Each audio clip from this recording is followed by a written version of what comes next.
श्रोतावृन्द, अब म तपाईहरुलाई मेरो जल धारावाहिक साहित्य हरप कार्यक्रमबाट मेरो साहित्य हरप वाचन गर्न गइरहेको छु। आउनु सुन्नु। आफ्नै छाया देख्नलाई त उज्यालो र ऐना चाहिन्छ।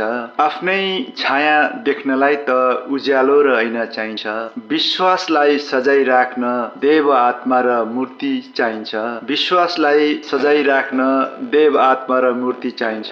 वेदत्वलाई थाती राख्न उत्तर, दक्षिण, पश्चिम अनि पूर्व चाहिन्छ।